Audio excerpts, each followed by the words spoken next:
All right, race fans, welcome alive tonight here, the Monday night here for the Sim500 Monday Night Money Series presented by Transervice. We're live tonight here, Pocono, Long Pond. That's right, the tricky triangle here. The bad boys here, the Sim500, are going to break out these, I call them the monster machines, the cup cars. They're going to fly around here. We got a good group of guys out here. So already looks about 40 machines out here that are doing practice right now. And as always, well, I'm Joe White up here in the booth for the OSR Network, and I've got Don Runkle up here. Man, Don, how you doing? Pretty good. How you doing tonight, Joe? I'm looking forward to Pocono. Man, no doubt about it, man. Hey, this is a tricky triangle. What do you think we're going to expect here? Man, you know, this is a really hard place to get around. I think the key turn tonight is going to be turn 2, that tunnel turn, because you mess that turn up and you know, can screw up your whole line. This track is so big, it's so long. It's like one screw up on one lap can just screw up the whole lap. So we'll have to see how that goes tonight for these guys. And I don't know, man. I think this is going to be a green flag race tonight. Yeah, looking like it. I mean, we've been watching practice here the last couple moments, and the guys out there really, being kind of patient, not seeing a lot of, shenanigans, so to speak. Usually in practice, they try to get that out of their system and whatnot. But most of the guys out there running pretty clean. But you're right. This place here, man, can be very tricky, and everybody talks about turn 2. I'm also going to talk about the turn 3, which normally would be turn 4, coming to the actual long straightaway. That is kind of a flat style turn, and man, I tell you what, you got to be very light on the throttle. Yeah, I think tonight tires are going to be everything. I really do. Taking care of your tires, especially if we have long green flag runs. And I think that you're going to see maybe early on, maybe a little bit later on in the runs, you're going to see shifting on these guys in turn 1 and turn 3. I really think you're going to see a lot of that going on tonight because guys are going to slow down a little bit from the tire wear. So they're going to try to make up that speed by downshifting in those corners. Yeah, no doubt. Well, let's see. Like I say, we're here live tonight here, Pocono, Pennsylvania. For the tricky triangle here for the Sim500 Monday Night Money Series presented by Transervice here tonight. And hopefully, folks out there, y'all are going to be in for a treat, man, to see it. Right now, these guys are doing practice. And we're about to conclude. We've got about less than a minute to go out here. We've got a good field back out here. Justin Fuller, he's on top right now. He's got the best time out there in practice. Obviously, Eric Arnold, Anthony DeBarro, man, we know that guy's bad fast. Jeremy Allen, Thomas George, Mitch Rollo, Nick Coham, Malik Ray's back here, Rick McBride, Chad Cole, all in the top 10 right there. So it's a who's who out here, Don. Yeah, there's a lot of talent out in this field tonight. You know, you got Nick Cohan's out there, like you were saying, Thomas George, Anthony DeBarro. Those guys are all definitely people to look out for. Malik Ray. We even got Parker Kligerman in the field tonight. So I think it's going to be a great race tonight. Like I said, I really honestly think we're going to get green flag racing out here. I mean, I hope I'm not jinxing it, but I really hope that's what happens. Yeah, you're right. Yeah, Parker Kligerman back out here. Folks, you know, if you're not familiar with who that is, he does the NBC, and he actually races. He actually got in, I think, an Xfinity race this past weekend, if I'm not mistaken here. Actually, at, I believe it was at Pocono, if I'm not mistaken, but I saw it on social media somewhere, NASCAR.com or something like that. But, yeah, good guy. I got to talk to him on here, and we'll see how well he does here. He's actually got one win in the Cup car, finally pulled that thing off. As these guys are coming out here for qualifying right now. So, well, I was just going to say, welcome. Hey, how you doing out there, Don, in the chat? So, but you're up here in the booth. Trying to fool me a little bit. I hear you. Well, let's see who can put down the time here. You got any favorites out here? I mean, obviously, I'm going to say Anthony DeBarro, but, I mean, who do you think? You know, I mean, Jose Gonzalez, he's definitely somebody to look out for. I think he might be somebody to look out for later on. I'm trying to see if Chad Cole is in the field tonight. I don't know if he was making it or not. Yeah, he's in the field. I think he's definitely somebody to look out for. I haven't looked at the points. I think he's either the points leader or close to it, because I think he had a bad race last weekend, so it might have knocked him out of the first place. But he's always somebody to look for at the end. It's like Chad just ends up being there somewhere at the end. So I don't know. I think I'm going to pick him tonight. I think my dark horse is going to be Chad. All right, good one right there. So what to see is these guys still. It takes a little bit to get around this track.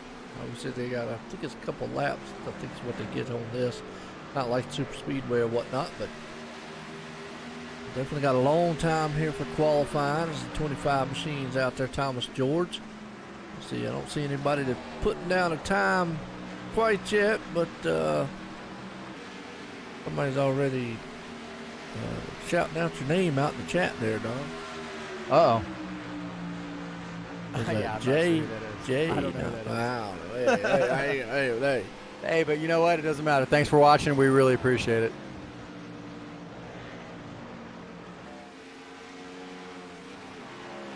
Yeah, I was trying to look at the points right now real quick. I'm kind of on the fly trying to figure out these points so I can make sure. I'm like, I mean, like you, I don't know about you, but I've been kind of slacking on that area, and obviously also too something another area I've been kind of and excuse me, they can beat me up here in the booth.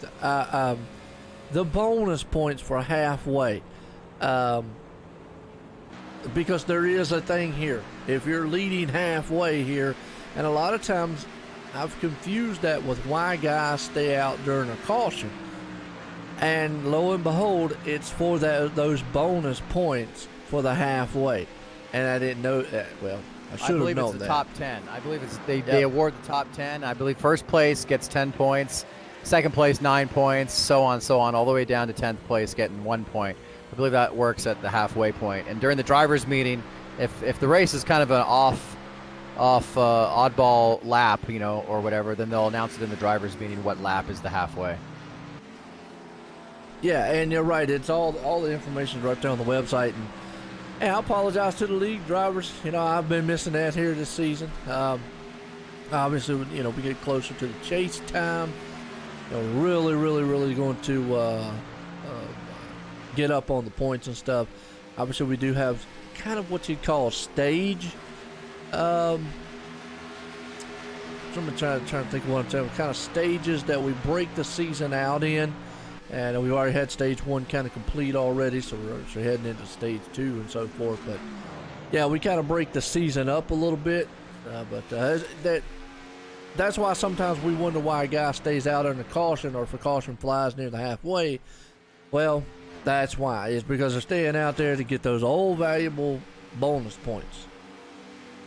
Yeah, I'm looking at the points right now, and as it sits right now, Chad Cole is still the points leader, followed by Nicholas Cohan, Mitch Rollo third, Scott Simley fourth, Anthony DeBarro fifth, and then you got Jose Gonzalez in sixth, Rhett McBride seventh, Eric Arnold eighth, Stefan Marinick in eighth, or he's tied in with basically for eighth with Eric Arnold, and then rounding out the top 10 is Greg Evans. Oh, no doubt about it. Well, I appreciate it out there, man. Noel, I hope that's your name. Noel, not. That's Muff Duff. He's actually okay. Muff Duff is actually a viewer from my personal Twitch stream when I race. So okay. He came on over. I told him we were broadcasting tonight. Oh, good deal. There you go. Well, hey, like I say, man, definitely anybody out there. I don't know Don's Twitch channel, but if he wants to yell probably it out, better you don't. Okay. Evidently, the name, the adult-oriented. All right, so there we go. He can put it in chat, Hal style. Type it in chat, so we won't say it over the broadcast. No, I mean the Twitch stream itself. I mean, it's 18 or older. It's for a mature audience. So. Well, there you go. There you go. Yeah, if you're 18 or older, or if you just really don't care about kid watching stuff, right over to Don's channel there on Twitch side. If you ain't got nothing to do, check him out. And also, or like I said, if you like to hear him commentate, man, he's here on Monday night here at the OSR Network. So proud to have him up here, man, for the rest of the season. Like I say, just circumstances on Harrison's part, but hey, it's good to have Don up here. It's good to have, man, a driver up here. And speaking of driving, we missed the pickle last week, I believe it was, a week prior. Yeah. I didn't get home in time, honestly, and I wasn't able to get into the race quick enough, so I did miss last week. So, well, I noticed it when I told Gerald. I said, man, look, the pickle's not on the track. I said, dog. I will definitely be there next week or whatever. I'm racing on Friday nights, the Sim500 Midnight Thunder Series. We just had our Daytona race, and I was just in that one, so we'll be doing that too. And Joey Katina, I believe, pulled that first one off there. That was an awesome one there. Yeah, they have the Hitman Series too, with the Xfinity's on Sunday night, so check that out. Obviously, the two. In that one. Are you in that one too? Okay, cool. Yep. There you go. Well, I mean, like I say, if folks, if you to Don's Twitch channel, I imagine he streams that while he's racing, so you can check out the Friday and the Sunday, because most of the broadcasts are done on the Monday and the Wednesday side here for the Cup and the Truck. We've spoke about maybe the Friday, but we'll see what happens later on down the road. Understand sponsors and stuff like that, but man, we got about 2.5 minutes here in qualifying, and Justin Fuller, well, he's up front. We've heard that name. He qualified quite well last week. Didn't have the race that he wanted, but he did a very good qualifying out here. You think maybe this track might suit him a little bit better? Yeah, he's definitely somebody to look out for. Justin's always fast out there, no matter what series he's racing in. I've raced him in a couple other series here at Sim500. I think he just needs to get the luck behind the speed that he's been showing each and every week. So we'll see how it goes for him tonight. Yeah, no doubt about it. Like I said, we've got a stacked house here tonight. Stacked field of competition, skill, and everything else out here. And one thing you're going to see, the one exciting thing you see here at Pocono, is when they come down that long, they call it the long pond straightaway. When they come down that straightaway, they will fan out 3, 4, sometimes 5 wide before they come into turn 1, and then they have to kind of talk about it then, because they're obviously not going to come in there. But it's just a unique thing to see them when they come down that straightaway.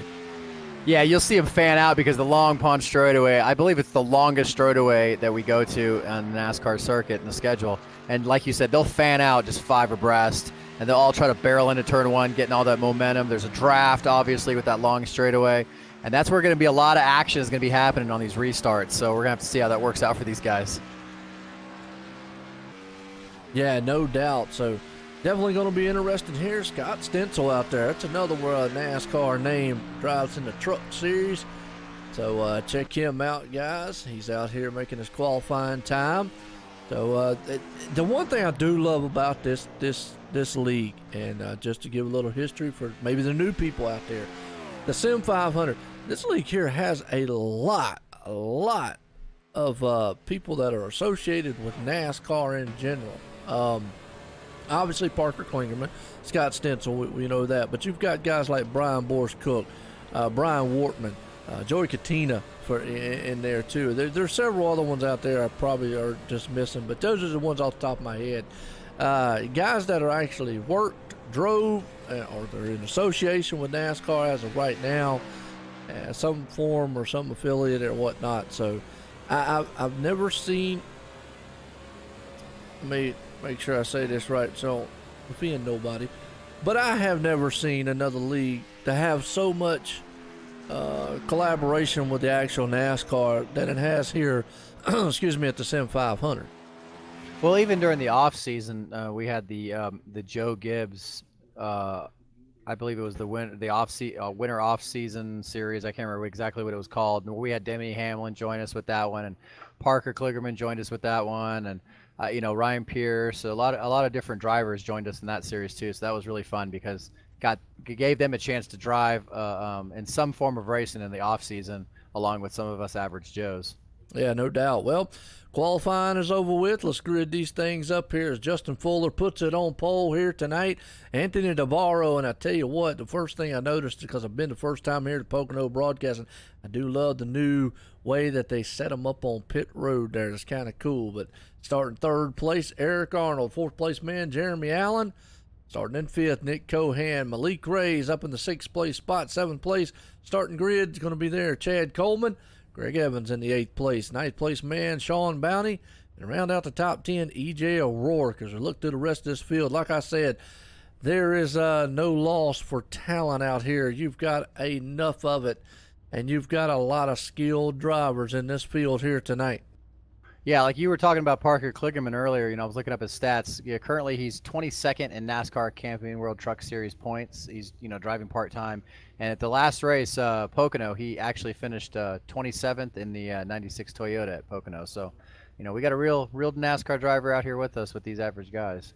Well, and I thought he raced at his past Pocono race. Thought I saw that when I was looking and whatnot, but that is cool. Like I say, a lot of guys in association here, and it's kind of cool how they got those things lined up on pit road now. I know that was a new thing this past build with the new. Actually, this is the new Pocono, isn't it? They redid it, if I'm not mistaken. It's the new one. Yeah, you're correct. It is the new Pocono. I believe the old one is the 2011, they call it. Yep. And yeah, this seems to be something new. It actually surprised me when I had a race here last night. I was like, oh, what did I do wrong? That's the first thing I thought of. Well, I got to ask then, since you did race here, and I haven't raced at the new track, so it's going to be all new to me, is the bumpiness going into turn one, is it smoothed out? It doesn't, it is smoother than the old Pocono, but the bumps are still there. They're still apparent. I prefer the high line going into the turn one and then kind of bringing it down, so the bumps aren't as, you don't notice them as much. But if you're kind of fanned out like we were talking about earlier, then sometimes the high line isn't the line you can go to. So, but the bumps are still there, but they definitely are smoothed out compared to the old Pocono. Okay, good deal. All right, that's what I was thinking, because I just remembered they was pretty pronounced going in. Hey, what's up, Tim? How you doing out there, man?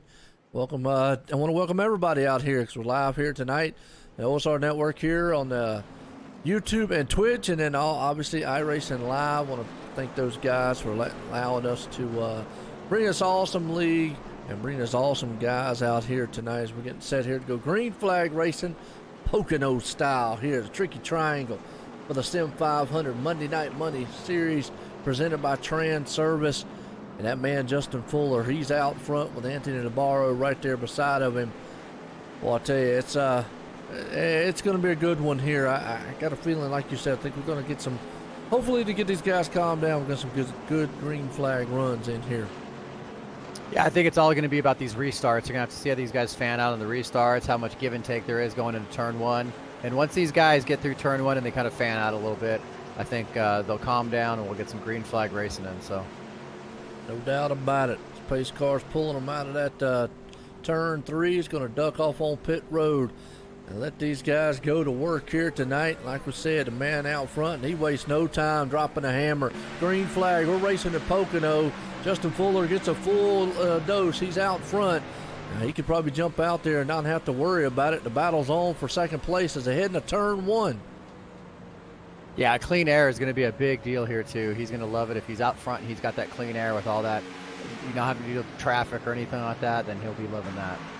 No doubt about it. Right now, guys out front, Justin Fuller with Eric Arnold sitting in second. You got to go back here to actually Malik Ray. He's trying to battle it out with Anthony DeBarro. See if he can't get that inside line. Oh, they almost made contact. Yeah, they came really close there. Like I said, they're trying to figure each other out right now, I think. And I think different guys are going to have different braking points, or, they're going to have different places where they're going to let off the gas going to some of these corners. They say Pocono drives like a road course, so we'll have to see how that works out on some of these guys that might be trying to stave tires early, or some of these guys are just going all out. They do? I never heard that before. That's kind of unique. Yeah, definitely, because you shift here sometimes, so it's kind of, you got 3 unique corners, so it's kind of driven like a road course a little bit. So that's right. Now, on iRacing, do you shift? Because now I never shifted, but I know in real life a lot of these guys do. Now, last night in the Xfinity cars, I did not shift until super later in the run. We had very long green flag runs, so the tires dropped off a lot. So a little bit later on, if I was maybe trying to gain a couple tenths from the guy in front of me, I would shift in 1 and 2. But on these cars, they definitely will. There's no doubt in my mind that you'll see these guys. You'll see some guys shifting, some guys won't. And I think later as the run goes, you'll see more guys shifting. Oh, okay. Well, good deal. There you go. That's why we got the a master driver up here in the booth. He can give us all that master. give us all that good insight here. Is right now, man up front, Justin Fuller. He's got this one. Looking back here, Nelson Rivera right there in that 22 machine. Kind of got a new paint job, but he's battling a little bit there with Thomas Lattimore, Bobby Wetzel in the mix. As everybody's kind of single file right now. That's a typical Pocono. Yeah, every once in a while you'd be single file, but then you might, get a chance to go around a guy. Well, Pocono, because it's such a big track and you got these long straightaways and, the unique 3 corners, momentum is everything. If you drive too hard into a corner, then coming out of the corner, you sometimes won't exactly have the momentum going down those long straightaways. And somebody can get a run on you, especially with the draft coming into effect. Well, I'm going to tell you what, we were talking about Parker Klingerman. He just took a 3 wide out of turn 3 right there with Scott Stencil. And I believe that was Mitch Rollo, if I'm not mistaken. Maybe been another one there. But, boy, that was a move. And they made it stick, though.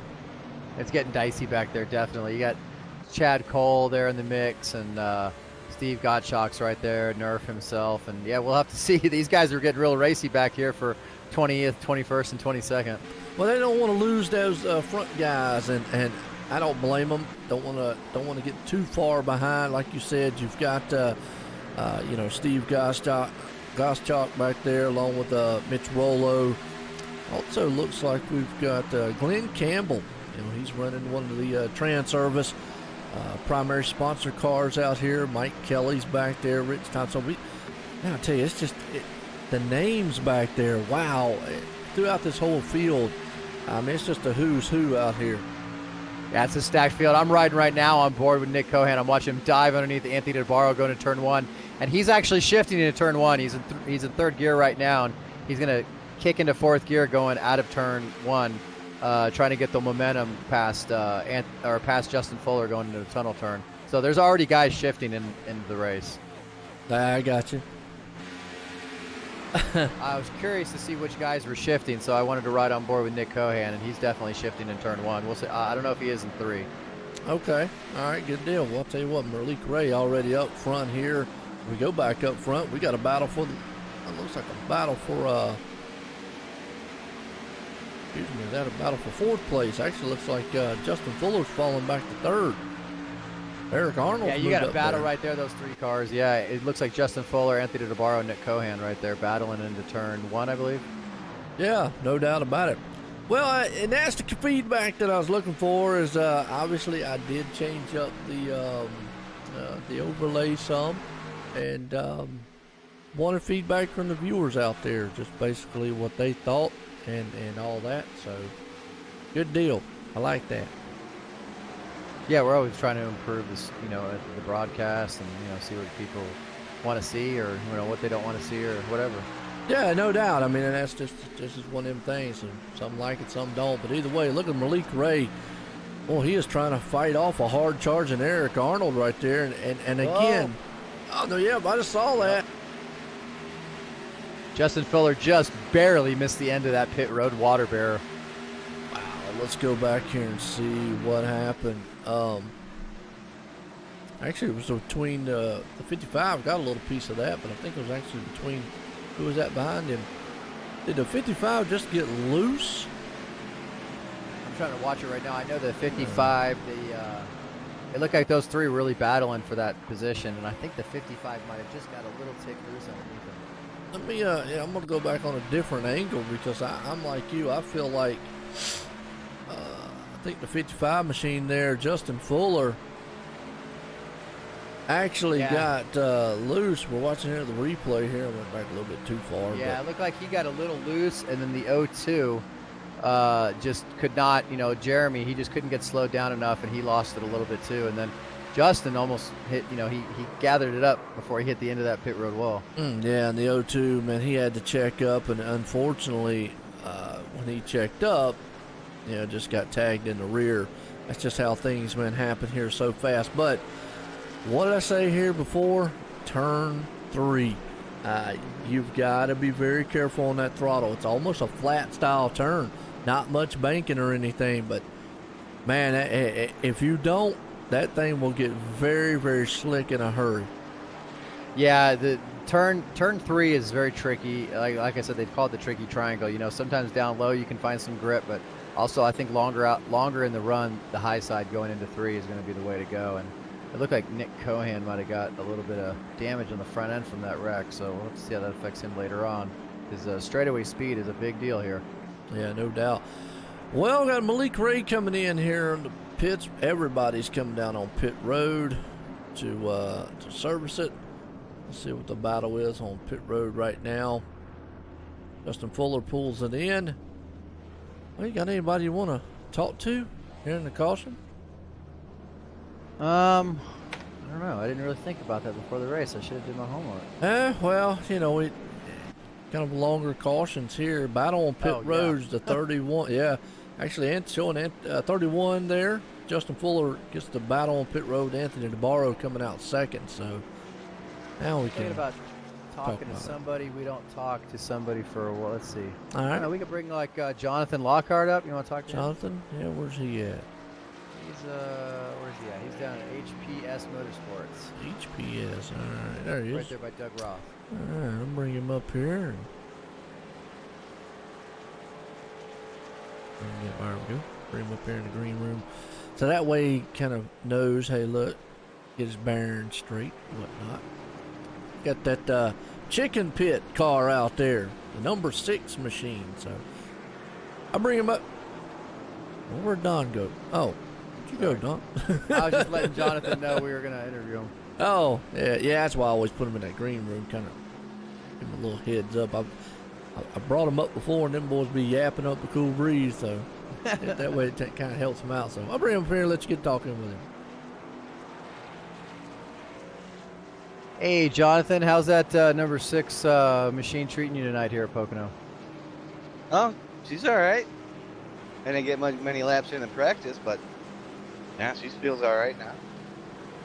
Yeah, how's the track early? I mean, we have this early caution, so you only got about 6 laps of up to speed on that run there. So how's the track feeling so far? Is it you downshifting, or are you just letting it go and forth? No, I'm not downshifting, but it feels fine. I know that everybody in front of me probably is shifted, Yeah. Anybody you want to thank tonight? Any sponsors or anything? Oh, of course, Hippie. You know, Hippie Doug at Hippie Motorsports for all the cool paint jobs. Yeah, definitely. And you got your teammate out there. I'm trying to remember. Is that? Oh yeah, Doug Roth. Yep. Doug Roth. Hippie, Yeah. Hippie Motorsports or Hippie Paint Shop Motorsports. Yeah. Yeah. Yeah. Okay. Well, you know, have a good race tonight, man. I hope you work your way up. You started 36. You worked your way up about 5 spots. So, man, good luck tonight. And then Yeah. keep it clean. Thank you, man. Yep, that's all I want to do. Just try to stay clean, and maybe I'll pick up some spots here. Yeah. Good luck to you, man, for sure. Good luck, guys. Yeah, have a good one. All right, that's Jonathan Lockhart right there. Can't get him back down to where he was at. He was in HPS Motorsports. That's it. There we go. Old Doug Roth down there, I believe it is, ain't it? Yeah, that's his teammate tonight. Good deal. Good deal. Good guys out there. You know, it's always good. The one thing I like, you know, obviously, you have your fast guys. That's just one of those things. Then you got your guys, man, who just come out here to have fun, and they're having fun. And Jonathan seems like one of those guys, man. He is just having a ball out here, and just wanting to come out here to have fun, week in and week out. And definitely got some nice paint jobs showing off at the chicken pit machine out there. Yeah, I definitely was checking that one out too. I was looking at a few other ones back here, Parker Kligerman and some of the other paint schemes out here. There's really nice, really talented painters out here on some of these cars. Yeah, week in and week out, get to see a lot of these guys, man, with their paint jobs all flared up and whatnot. So we're in the caution here real early in this one. But, you know, these guys, they'll settle down a little bit. Actually, that caution there was pretty much what we talked about in the pre-race. Turn 3, it's not totally flat, but boy, it is close to being flat, and it can get very slick very quick. And if you're not very if you don't watch your throttle control there, what happened right there earlier, that thing will come out from under you. Yeah, a lot of guys sometimes like to dive it down in there. They think that maybe there's a little bit more grip down low than there is, and they can slide up into other cars. You gotta, you know, watch out for that. Like you said, turn 3 is definitely a treacherous turn for that, because those guys are trying to gain that momentum to come out of turn 3 and go down that long front stretch. So, and you know, another thing I was thinking, you might see some guys later on the pit runs dive on the pit road to top off, since this is such a long yellow flag run, to be able to maybe get some field mileage. So we'll see. All right, good deal. Well, appreciate everybody tuning in here tonight as we're live here for the Sim500 Monday Night Money Series presented by Transervice Poconos. Lights off. About to get set to go back green flag racing here. Eric Arnold, he's out front along with Anthony DeBarro. You got Malik Ray and Jose Gonzalez. Well, he's looking to bounce back here tonight. Chad Coleman, that rounds out the top 5. We'll see what these guys can do here on this restart. Yeah, definitely. Eric Arnold's definitely one to look out for in that Mission 22 car there. We'll have to see how he if he gets a good start here going into 1. Yeah, I tell you what, right now that pace car coming out of turn 2, and I like that, says what turn 4. and green flag flies. And Justin Fuller, Eric Arnold, he gets a good jump out there. I don't know what's that. Look at the blocking going on up front already. Wow. Big time. Oh, and it's caused a wreck. The blocking's always bad. Did you see that? Oh, wow. I tell you, man. It looked like Anthony DeBarro, or who was that spun? Him and Malik Ray. Anthony DeBarro spun, but let's go back on the replay here. I don't know. They were playing cat and mouse. Boy, they went hard into the wall, too. Wow, that was a hard lick. They were, I mean, really, Don? I don't know what they were doing. But, hey, you know, they know better than we do. They're in the car. Malik went low. Anthony went down with him, and then they finally just had contact. And unfortunately, Anthony DeBarro is going to be the one that suffers as he hit hard on the inside. I guess there'll be no free dinner for them two after the race. I don't know. Wow. Yeah, that was, you know, as a driver, the way I look at it, you know, when if you're willing to block somebody like that, then you have to be careful, because you know that they're gonna, you know, they're kind of being impatient too, and they're gonna maybe get in the back of you there. So it's just to me, that's just being too aggressive way too early. You know, and it takes them back to the race we had last night at Daytona. Man, won the league's last lap, the first two, the last lap coming in the last turns. Obviously, though, but that's the last lap and the last turns, and the leader throwing the block so he could hold on to it. And guess what? They got into each other, and it was a wild one there at the end. But yeah, I'm with you. A little early maybe to be that aggressive out there, but then again. You know, these are competitors, and they want to win. That's one of the biggest things here. So, with that said, well, that was a quick green. Yeah, I think it's because the guys already pitted from the pit stop from before, so I didn't really look. I don't think too many guys ducked down to pit road. Maybe a few guys in the back to top off. Yeah, so we went green and then went right back to yellow as extracurricular activity up front. We'll leave it at that. We'll let the viewers out there. I thought we were gonna go green flag, and we've got 2 cautions here already, and we're at lap 13. So, you know what? Normally, what happens is we have some cautions at the beginning, get a long green flag run, and maybe have a few at the end. Yeah, definitely. You know, and I'm looking over my notes that I took before the race, and basically, what the fuel window you're looking at for a lot of these guys is about 33 laps. So I'm thinking you'll see guys pitting after 31 to 32 laps on a fuel run. So right now we're on lap, it looks like 13. I'm not sure if the front guys pitted. I think they pretty much stayed out because they pitted the lap before that, which was on lap 7. So, you know, fuel mileage is definitely can be, if this goes green, some of those guys in the back, if they top off, this could definitely be an advantage for them if it goes for a long green flag run and some of these guys take care of their tires. Yeah, no doubt.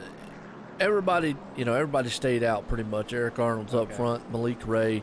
Yeah, everybody's been out there for 5 laps so far. So nobody came in, except when you've got to go actually back to the 28 spot, which at that point, why not? You know, I mean, you're way back there. You're not really going to lose anything.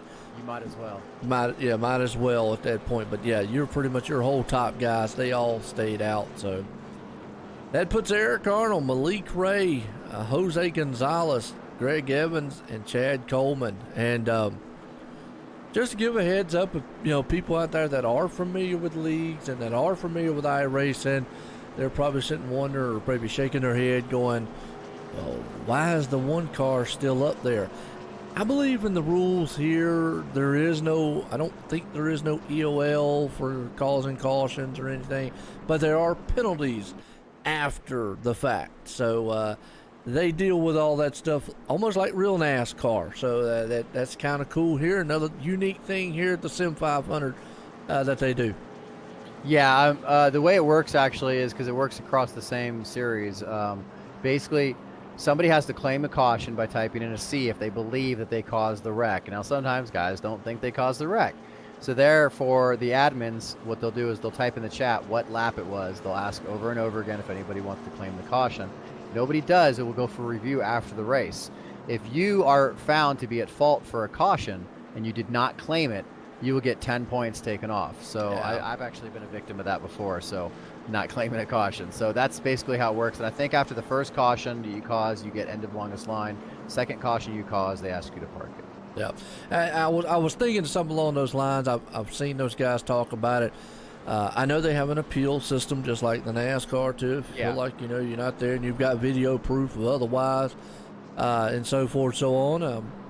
I've seen them, reverse or lower the penalty or whatnot. So that's kind of cool. That what they do because they do have a set of admins. So, like I say, in general, the league is run about like a real NASCAR style series. There is no fast fixes here. You tear this car up, you're one and done. Pretty much, it's there's big money on the line, so you definitely want to race like you're getting paid out here. Yeah, each one of these guys that are racing out here tonight, they pay to race into the series. They pay into racing.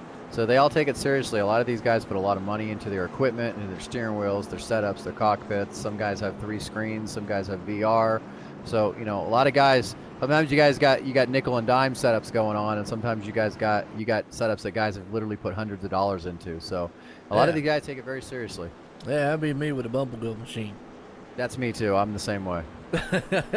I'm the same way. G27, steering wheel, pedals, and shifter, and a computer chair. That's about as fancy as it gets for me. Well, I'm gonna tell you what, there's some pro drivers out there still running with some G27s, and it is amazing what they're able to do. As we're getting set to go back here, green flag racing. Eric Arnold, man out front right now, and just a look, Justin Fuller marred back in traffic, 31st position right now, so he's got some work to do to get back up front here. But Malik Ray sitting in second, Jose Gonzalez there up in the third place, Greg Evans in fourth, and around the top five, E.J. O'Rourke. We're going to see what these guys can do, and hopefully they won't try to do any football maneuvers up front. But hey, then again, it is racing, and that's what we like to see, action on the track. That's right. That's right. Come out of turn two, and yeah, folks, it is a big track. Pocono's not that small, and actually, while we're doing this, we'll bring up the race info.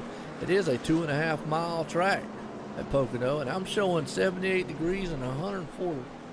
78 track temp and 104 degrees, I believe it is. Or I might be switched off on that, but either way, hot out there. Yeah, right now, I know it'll get hotter as the track goes. They build more rubber up in this track, you know, if we get some green flag racing here. Looks like the pace car's about to peel off. Yep, pace car's about to take that hard left turn and let these guys go and almost get a checkup up front as Brian Borscook tried to anticipate there. But again, like we said, they're going to fan out three wide here, almost four wide down that front stretch heading into turn one. Yeah, they're three wide, and it looked like he was in the middle right there. Backed off a little bit, but he's going to stick his nose right back in there, and they're going three wide into turn one, but it's back down to two. And it looked like they all got through there pretty good. I think we'll be okay. Well, I tell you, they are definitely getting racy, man, up front. You got a battle for the lead. Malik Ray, he's got his hands full with Eric Arnold. Eric's on the inside, but look at Chad Coleman making some moves up there. When these guys, man, are feeling great with these tires, either they're feeling great or the track's feeling great to them, because we got a lot of good racing going on up front right now. Oh, we got somebody in the grass in the tunnel turn, but it looked like he saved it back in the pack there. Oh, that was close. That could have been bad. Oh, that was actually turn three. Sorry. Wow. Yeah, let's look back here. Actually, Glenn Campbell and company back here as they fanned out. So, and we got racing up front, middle, and the back here all throughout this entire field. Now, the one thing about it here at this track, this is one of these very few style tracks that on iRacing, that is if somebody goes shooting off down onto the infield or so forth, and we've got a couple of them way back there in the back too, it won't throw a caution. But look at the mess back here in the back of the pack, 3 and 4 wide. Yeah, like you were saying, you know, if we get a one-car spin or even 2 cars, and this track is so big that there won't be a yellow thrown, because they'll be able to get off the track way before the cars come back around. So that can also really mess somebody's day up. This is Glenn Campbell's in trouble. He must have an eel-handling car, and a lot of guys are just trying to get through him. The fast guys, Parker Klingerman there, and Justin Fuller. And, boy, they all got stacked up. And Steve Goschak came out of turn 3 right there, almost lost that thing into the wall. Wow, that was close. Yeah, there's a lot of traffic right there. These guys are all stacked up. They're really on top of each other just trying to get through here. One car checks up, and it could just slow the whole field up. And it looked like Steve Gottschalk, he's way up high right now, real slow for some reason. He's up into the wall. I think he just finally said he gave up the ghost and said finally he's just going to move out the way. His car was eel handling back there, and he was very close to maybe just losing it in front of that pack, and it could have caused a big one. Yeah, you know, Nerf hasn't had too much luck this year. He's been caught up in different things and all that stuff, and I was kind of talking to him a little bit before the race, and he was definitely struggling with finding some speed, which is very unique for him, because he's usually a very, very fast guy. I think he was just having a hard time just getting a hold of this track, which, you know, sometimes the guys just, certain tracks, they just can't get around very fast. So I think he fell to the back so he could just, you know, run his own race. No doubt. Well, I'll tell you, man, I'm going to tell you, the man on the move right now has got to be Parker Klingerman. He is moving up through the field, so maybe he learned something on that real race that he had, and he's up to 16th already. Well, if we go back up to the front, you see Greg Evans took the lead. He's back. He got past Malik Ray, and he's in the lead right now. You know, started back in 8th, and yeah, he's got the lead somehow. Yes, he does. Yeah, he's up front. So, he was able to put that number 3 machine out front there, as they are still, man, these guys are just racing up. But look at that. The 31 machine, he's going to take it. Eric Arnold's going to take it 3 wide with a 63 of Brian Boris Cook in the turn 3 out of turn 3. Yeah, they're not afraid to make those passes. They want to make sure they keep that momentum going, and that was one definitely aggressive move, and they're still fanning out behind those guys 3 wide. Wow, I tell you, man, a lot of these guys back here are trying to figure out what they got, and they're going 3 wide. 3 turn wide still. 4-1. Yeah. Holy cow. This is crazy. Exciting for us up here and the viewers out there to get to see it, man. And I tell you, for them to do that and not wreck these machines, that is awesome. Yeah, that definitely shows a lot of trust in the setup that their guys are using tonight. You know, the trust in the guys around you. You know, it's just that's real good racing right there. Yes, it is. Eric Arnold right there in the mix of it. You got we'll go back here to Jeremy Allen. Jose Gonzalez falling off the pace. He was up there up front a little bit ago. I tell you, but he's following Bay back there in the clutches. You got Parker Klingerman, who almost just lost that thing coming out of the turn. Justin Fuller trying to make moves up to the front. So you got a lot of fast guys back there. Mitch Rolos back in there. Sean Bounty. You know, just a slew of talent back there. Yeah, it looks like Glenn Campbell is slowly working his way back up again. He's almost cracked the top 20. Maybe he was struggling early with that setup. Maybe he figured it out, got a little bit more rubber in the track, and he's feeling a little bit better about his car. I don't know. Chad Cole, also another guy I'll call him the consistency man here, but right now he's back in 13th spot.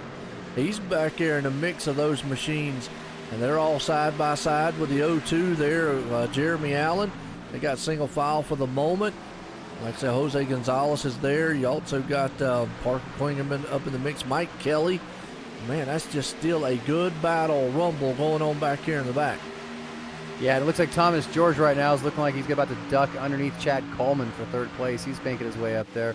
Thomas George with Steel Horse Race, and his teammate Greg Evans is leading this race still. So you got a good battle between him and Chad Coleman right now.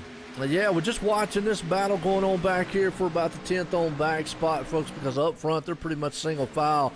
I think Malik Ray is trying to close in on Greg Evans for the lead, but right now this battle back here, a lot of action going on, a lot of fast guys just dicing around here at Pocono as they head off into turn 2. You got Chad Cole there, an excellently quick machine of Thomas Lattimore, Jeremy Allen in the mix, Parker Klingerman back there in the back too. Making it 3 wide going into that corner there. Parker Klingerman diving underneath, getting right in from front of him for that position. That was a good, bold move right there. Boy, I tell you, these guys are putting moves left and right on the back end here. You got Justin Fuller right there in the mix too, our pole sitter here tonight.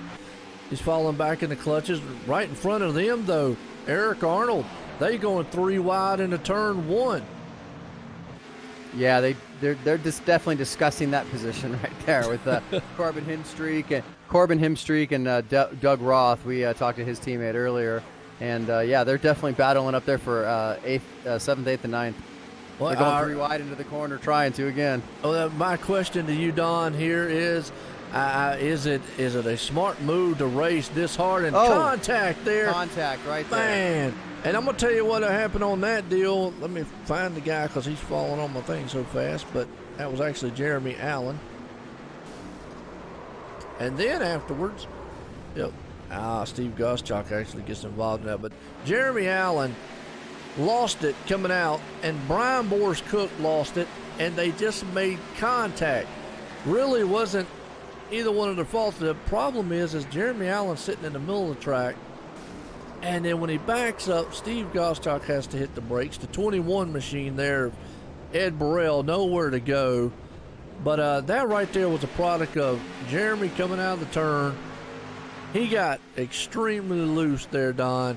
When he did, Brian went up and bumped the wall, and he got loose and came back down, and they made contact. And obviously the 02 machine was the worst for wear there because no contact between the back end. He just got loose coming out the turn. Yeah, and just that bad luck again for Steve Gottschalk, just in the wrong place at the wrong time. A lot of his guys back there were trying to run in the back, and it's just the way it goes sometimes. Yeah, look at Anthony DeBarro made it through there. unscathed. Wow. You got lucky. Why? Well, you know what? I was sitting up here watching all that action going on, and I'm sitting thinking, all right, something's got to eventually give. I mean, those guys were just leaning on each other lap after lap back there, racing hard, passing, dicing back and forth, and I was surprised they didn't have a big one before then. Yeah, there wasn't a whole lot of give and take. You know, you saw a lot of 3 wide going on, and like you said, we were showing earlier, Parker Kligerman made that 3 wide pass down low going into the turn, and you know that. I guess you got that going on. A lot of guys are just trying to get that position. They're just aggressively driving into these corners and trying to get that position. Absolutely. Well, like I say, appreciate everybody tuning in. We're live here tonight, Pocono, Pennsylvania, here with the Sim500 Monday Night Money Series presented by Transervice. Let's see who wins the battle off pit road as we're watching the pit times here. Sitting in here with man who Greg Evans, he was our first place man, and actually looks like Malik Ray is going to win the battle off pit road on this one. And the 57, the 57 now, here again, I think the strategy of the 57, Nick Cohan, is to get the bonus points because he's 5 laps away from it. Well, we could talk to him if you want to. We got plenty of time under caution. See what his plan is. Yeah, give it up. Well, yeah. Sometimes they'd be like, "Oh, no, he's not in Dizzy Motorsports. That's right. He's usually down here. Oh, there he is. He's in Steel Horse Racing. He's doing okay. Well, he used to be a Steel Horse Racing driver, so once in a while he still hangs out in their team speak. So that's where he's right now. Gotcha. All right, let's bring him up here. See if he'll tell us. Sometimes it might not want to tell us. We'll bring him. I'll up. get it out of him. All right, go ahead. Pit's closed. Mr. Cohan, how are you tonight? I'm wonderful. How are you? You're staying out. What's your strategy? No idea. Are you trying to gain those points for the halfway? That was the original plan until I realized we have a lot more time left, and I thought more guys would stay out because of that. But it's not looking too good right now. Yeah, look like you got a Oh, sorry. Go ahead. But yeah, I guess we're just gonna kind of roll with it now. So I was kind of saving my tires pretty good that last run. So we'll see what happens. Well, you got a little bit of front end damage I noticed from earlier. Is that affecting your car too much tonight? Surprisingly, not at all, really. I'm kind of surprised by that. It was like 28 seconds worth of damage, but the CG Automotive Toyota is fast tonight. We just gotta not hit anything else, and hopefully luck into some strategy here. Hopefully we get a caution on this restart, and hopefully we can get them halfway points, because we kind of need them the way we're buried in this race right now. So. Well, good luck. You got old tires. You got some guys with fresh tires back there. Be careful, man. Good luck tonight, man. Oh, thanks to all. Yeah, that's Nick Cohan, Dizzy Motorsports' own. All right, there we go. Like I said, so he's got his strategy involved here, so we can't get him back down here to his. He's back in Steel Horse. He went back. Okay, cool. All right, well, I was wondering because I was like, he's got 5 laps. We should go back green flag before then. But even when we go back green flag, he should only have maybe 1 or 2. He could possibly hold off Malik Ray to at least get maybe those bonus points. The problem is, after a while, he's going to be kind of sitting duck. I mean, he's sitting on about 10, 11 lap older tires than those guys behind him. I think, if he stays in the top 5, I think he'll be happy because at least the top 10 get the bonus points. So I think he's just trying to get as many bonus points as he can, because he was definitely, before those pit stops, he was out. I believe he was outside the top 10 or just outside of it. So, and it's a little gamble. Maybe just try to get a few more points here, Yeah, absolutely. Well, Nick Cohan out front, Malik Ray sitting in second, Greg Evans there in third, EJ O'Rourke up in the fourth, and Corbin Hemstreet. That's another one that's bounced up there, up to 5th place right now, as we're getting set here to go back green flag racing. Brian Boris Cooks moved it up in the 7th. Eric Arnold's back at the 8th. Doug Roth the 9th. Justin Fuller back to 10th. Thomas George sitting in the 6th place spot. That's your 10th place there. So got a lot of guys, man, up front and around, coming back to the front. And you definitely can do that here with enough cautions and so forth. You might get lucky and Better bring up the one guy that's not very lucky right now. That's Anthony Navarro. He's way back in 36th position. Yeah, he's way back there, but he's got some time to work his way back up. I was just looking through the field here and seeing some of the guys that have, worked their way up really high up here. Parker Kligerman, he started 31st. He's in 13th. You got guys like Mitch Rollo. He started 32nd. He's in 16th. Michael Prester, he 35th. He's in 19th. You got a lot, like you were saying, you definitely have the opportunity to move up with the way the cautions go and with pit stops, different pit stop strategy, fuel strategy. There's still a lot of racing left to go here tonight, so. Yes, there is. So we're sitting here lap 27 of 60, almost halfway in this one. Lap 30 puts it there, and as the pace car is pulling them around, getting set to go back green flag racing. Most of the cautions here tonight, I think, have been pretty much a product of the track. It's not really a product of guys out there just losing their mind, maybe except for the one, but I won't comment on that one. But I mean, pretty much a product of the track, out here. It's a tricky triangle. Well, Pocono, like I said, there's a lot of different driving styles in Pocono, different braking points, and we heard earlier Nick Cohan's shifting, and we talked to Jonathan Lockhart, who's not shifting, so you have different strategies out here, Yes, we do. As the pace car's pulling off here, it's going to take that hard left turn off on pit road. And Nick Cohan up front is going to try to hold him off for another couple laps to see if he can't get those so valuable bonus points. As Malik Ray is going to try to make a hard charge. He falls in behind him, but here comes E.J. O'Rourke. Those guys would love to have it. Let's see what they do here heading into turn one as he goes to the high side.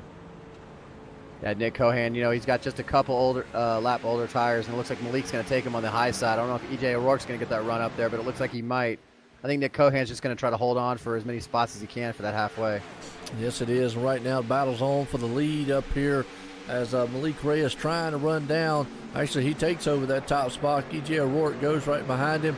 Nick Cohan, like I say, he's trying to hang on as the best he can, maybe top 5 here to get those valuable bonus points. Corbin Hemstreet's up in the mix here with Thomas George as they're coming out of turn number 3. Complete this lap, be lap number 28. They come across the line. Oh, Nick Cohan got up in the wall. A little bit, yeah. It looked like Nick Cohan got in the wall, and it looked like he, who was at the 31 of Eric Arnold, kind of tapped the wall a little bit, and the 78 of Rhett McBride had to kind of make a little evasive action, go a little low there, not to hit anybody. They're almost 4 wide here in the corner with Parker Kligerman here. Nick Cohan's really slowing down. Oh, boy, and I tell you, they were almost 4 wide. Now, Parker's got a lot of damage on the front of that car. Doesn't seem to hurt him too bad, but looks like he got into somebody coming up through the field. And like you said, with different braking points, that's going to happen. Oh, man, there's a mess Nick going Cohan, on back here. Right there is a mess with Nick Cohan and a couple other guys.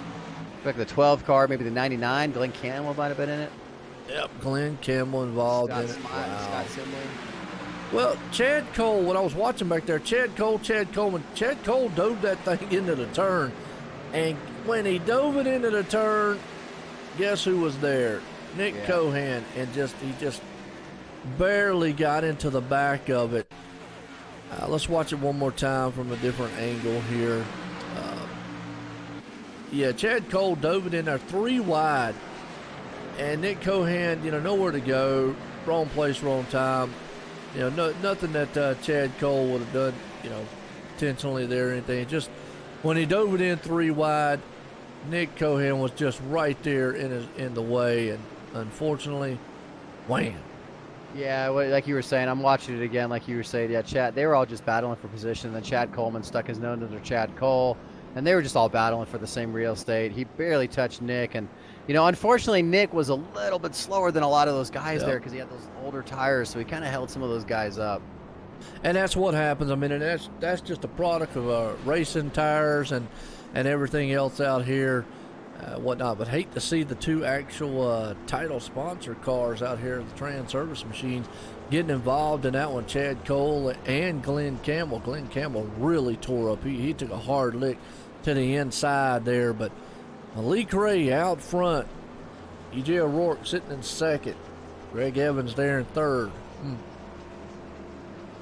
Yeah, Greg Evans, we were talking about him last week or a few weeks ago. He had that spectacular crash. I believe it was at Charlotte, where he actually went over the inside wall, and you know, he's been struggling. He's been fast each and every week. Every Monday he's fast. He's there. He's running in the top 10, top 5, and you know, he's led races, and he's led tonight a little bit, and he's just, that win is just elusive. He just cannot get it done at the end, you know, and he's had some bad luck. We'll just, you know, he's there again, so we'll have to see how it goes. Yeah, and I just got to chuckle when you mentioned the thing about Greg Evans, because I go back to, somebody actually made a clip of that and put it on the Sim500 Facebook page. Yeah.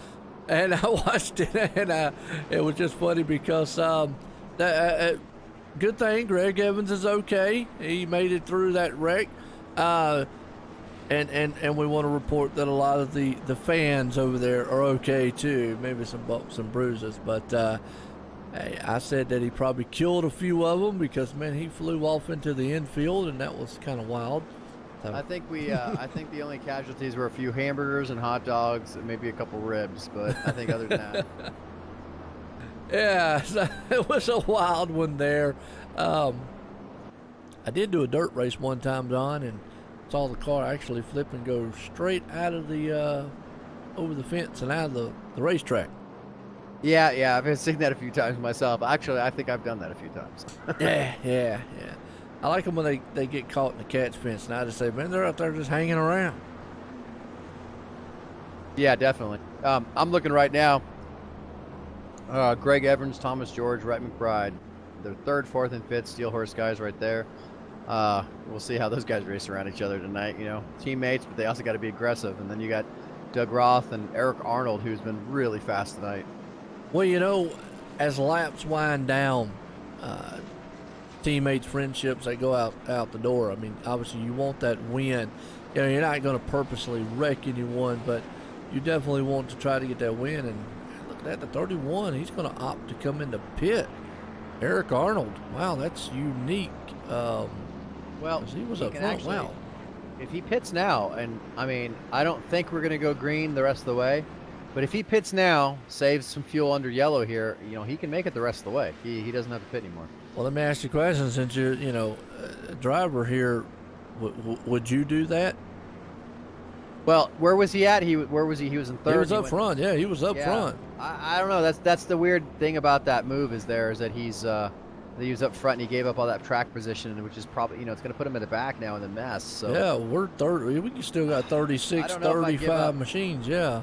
Yeah, I don't know if I'd give up 3rd place for that. Maybe he's got some damage because it looks like his pit stop's a little extended here. I'm watching it. Maybe he had some damage and he felt like he needed to get it fixed because he wouldn't be up to speed. Okay. Wow. I mean, just now leaving pit road. Yeah, that's kind of unique. I mean, to see a guy like that give up that kind of position, we're seeing some other guys out here run pretty good with damage on it. So we'll just have to see what happens if he can actually, you know, he's got time to get back up front. But that is a long, hard road to come back up front. So he's going to be way back in 32nd position as of right now. Yeah, he's going to be way back there battling. That's I don't know. I don't understand that strategy. I'm not really sure. Like I said, he was running 3rd and he was on the same fuel strategy as everybody else. So the only thing I can think of is that maybe his, you know, even though he had front end damage, maybe he had a little bit of motor damage that he felt was affecting his top end. I'm not sure. And that could be like a lot of times, you know, we don't know, folks. Hey, we're up here in the booth. The guys are in the car. They know more than what we know. They can see all the gauges and see everything going on. Maybe it's an overheat problem. We can only, you know, speculate on why a guy would give up that kind of track position, but obviously he has, he knows, and he definitely knows what's the best for him.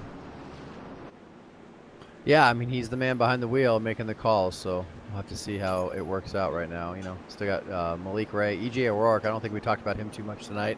He's in 2nd right there with Malik. He's been up there all night long. And so yeah, he's just been right there in the mix. Just hasn't been able to kind of just jump over the hump, so to speak. But he is right there. He's going to have a good run here with Malik Ray. They know each other quite well. 2 aggressive drivers, too, so you get them together. It's always exciting to watch. might actually favor Thomas George and Greg Evans back there. They might just want to sit back and go, well, let's see what them two guys do up there. Yeah, I was just gonna say, you know, Malik and EJ are both can be very aggressive drivers. I believe it was Malik we saw earlier with the block on Anthony DeBarro earlier in the race. So we'll have to see. I mean, EJ O'Rourke is definitely aggressive, so we'll have to see how this works out for these guys. Yeah, just chuckling out there. That's got to be Jonathan Cadell, man, who right there with the Steel Horse Live. So I was reading his comment. I won't repeat what it says, but I'll He's calling me a sissy girl. I know. I didn't want to say it on the broadcast, but Oh, my bad.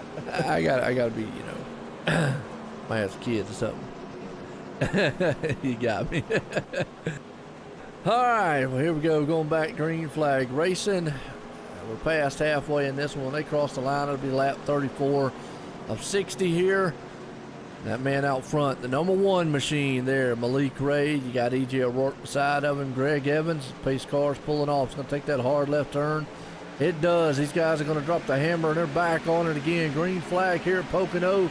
Top two guys, they're going to go side by side. Who's going to get the advantage going into turn one? Looks like they're going to almost go side to side and door to door for the moment. Yeah, it didn't look like too much blocking between the two front runners there. They're too wide behind those guys going into turn one. Greg Evans is down below on, I believe that's Thomas George. Yep, he is actually down below on that number 25 machine. We got a big wreck in the back. Big mess. Wow, that is huge, huge wreck. I saw it the corner of my eye here. Let's see if we can't go back and see what happened on this one. We'll go back on the 21, Ed Burrell. It happened in front of him. All right, Corbin Hemstreet was involved. Looked like the 7 car maybe. Jamie Coleman maybe checked up a little bit or got loose. I'm not really sure if that's correct. All right. Well, there's we're riding with Corbin Hemstreet the 6. Yep, the 7 checked up a little bit. Oh, and Jose Gonzalez got in there. Brian Boris Cook, Steve Goschalk, Chad Coleman was involved. Wow, that was a big one. That was a big one. Big one at Pocono. All just checked up. They all just checked up. A whole bunch of cars got spun out there. It looked like some guys. Let's go back and watch a different angle here. Yeah. Everybody likes wrecks. That's what we all watch the racing for. Yeah. Well, this was a big one right here. And like you said, the 7 machine up there, he just checked up a little bit, different braking point, and got a little bit loose. Got on the apron, too, there. The 22, Nelson Rivera, nowhere to go. Hard to wall for the 7. Jose Gonzalez involved. Brian Boris Cook took a ride down to the infield there. Wow, the 84 took a lick, or 64, excuse me, took a lick in the inside. So a lot of good tore-up machines. I tell you, man back there that made it through it, Eric Arnold. Wow. Yeah, I was watching that too. You know, a lot of these guys, I'm trying to see. I don't think anybody's probably going to pit unless they want some fresh rubber, but they just did. Everybody can make it on fuel, so. They've been out there for 10 laps so far, so it'll be interesting to see if the top runners do come into pits, because what's going to happen here is everybody from what I'm showing right now, everybody from about 15th on back is on about 4 or 5 lap old tires. So there's about a 6 lap difference between them. Don't know how much that would affect them. Could affect it maybe towards the end of the run. Yeah, I would think maybe towards the end of the run it would be more of a factor. But, you know, if these guys pit right here, then that might totally go out the window. I was actually trying to figure out somebody we can talk to after the pits if they pit. And what do you think about EJ O'Rourke? Or wait. Yeah, well, we can do EJ. That's fine. Is he in here? Second right now. He's down in Finish Line Racing down there with Justin Fuller. Yeah, I'll bring him up here. He's always entertaining to talk to. Yeah. I usually watch when we talk to him, but okay. All right. I'll tell him to be good. Yeah, all right. Bring him up here and talk to him. EJ O'Rourke, you're running second right now. Be good, by the way. You're on live. Well How you feeling tonight? Oh man, I'm telling you, this Papa's Hardware, Gary Mercer Trucking Chevrolet, SS, we're feeling pretty good. I mean, it's nice, you know, do a little bit of racing and take a half-hour nap, and then do a little bit of racing and take a half-hour nap. So it's, you know, I'm well rested for this race. Yeah, I hear you. So it doesn't sound like you're too big of a fan of these cautions out here. What do you think about your position tonight, man? You're already at past halfway. You're sitting in second. You got anything from Malik? Yeah, Malik's always one of the Pied Pipers of this league and anything on the iRacing surface. He's a good kid. He's a smart kid. He knows what he's doing out here. So I'm gonna have to snooker him on one of these restarts, I guess. I don't know. It's just he's such a fast driver. We'll see. But yes, I'm gonna try to win. Of course you're going to try to win. I just wanted to pass a message for you. I do believe Jonathan Goodell says hi. So I just Hi. want to let you know he's watching you tonight, so no pressure. Well, thanks, Jonathan Goodell and the Steel Horse Racing team. I appreciate the shout out. Hopefully we can bring home a win. I'm long overdue in this league. I'm trying to get win number 10, so maybe the Tricky Triangle will be my place to do it. Hey, man, good luck tonight. Keep it clean, and we'll see if you can bring it home in victory lane tonight, man. Well, thank you, Don Runkle. Thanks for everything you guys do. All right, that's EJ O'Rourke right there. And where was he at again? He was down in where? Scott Stencil's channel. Finish line. Scott All right. Stensel's channel. There we go. Scott Stencil channel. Good deal. Down there with the man himself, Scott Stencil. All right. I knew it'd always be fun to talk to EJ. Hey, it does, man. Yeah, if you get him where he's not getting in a wreck or anything, it's always fun. Well, that's why I wanted to talk to him. He's in second place, and you can hear as soon as he, even in the sim racing, ladies and gentlemen, you know, you can even hear it in his voice. He's pumped up. He's mentioning his sponsors, and you can hear the excitement in his voice. He's running second. He wants to get that win. He does, and you know, and that's just the competitiveness of it. And I love it, man. A lot of these guys have it. We talk about it. It's good to hear. It's good to have throughout the whole entire race in this league. So, hey, EJ's one of them. I mean, he's a competitor, and when things don't go his way, obviously he's just like any racer out there. He gets upset when things do go his way. Hey, he's definitely fired up and go. Yeah, I'll never ask to interview EJ if he's in 35th. Yeah. I learned my lesson there a couple times, man, bringing guys up after wrecks and stuff. That's why I always, I've had some people ask me, well, Joe, why don't you ever bring anybody up, man, during the booth? No. I've done that a couple times. Even with this sim racing, like you said, a lot of guys are really competitive, and guys, they say something, it's in the heat of the moment. They're racing, Yep. They're trying real hard, I mean, everybody's guilty of it. Oh, yeah, absolutely. And we're all human out there, and you just, the competitiveness, like you said, these guys want to win. But, man, I tell you what, he's got some stiff competition. Malik Ray up there, Thomas George, Greg Evans, Doug Roth, Rick McBride.